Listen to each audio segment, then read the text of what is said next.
Sa video na ito, kakauwi lang ang anak kong panganay galing sa Caloocan, Manila.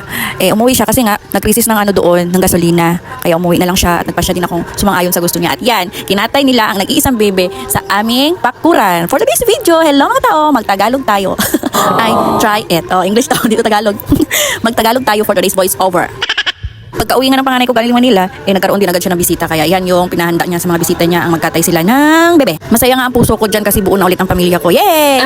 Umalis na nga ako dyan kasi nakagat ako ng isa kong tuta, anak ng aso kong si Happy. Kaya anong pagkakagat sa akin, takot ako. Kasi nga, sabi nila, mas nakakatakot yung kagat ng tuta. Ang dami ang ganap sa buhay ko, sa buhay ng pamilya ko. Ewan ko ba kung karma ito, parang hindi naman ito karma, para itong gaba-gabain Bisaya. Ito nga ang araw ng first dose ko.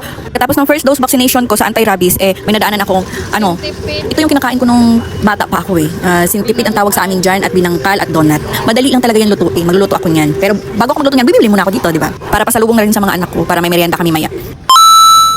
After 4 days, bumalik nga ako. Pinabalik ako kasi may second dose ako. Pag nakagat at nakalmot ka ng pusa, aso, may dose yan.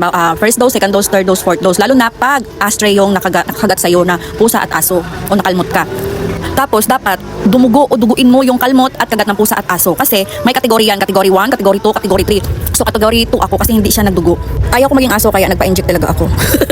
At sa wakas, nag-graduate na rin ako ng first dose, second dose, at third dose. Walang fourth dose kasi, sarili kong aso. Yun.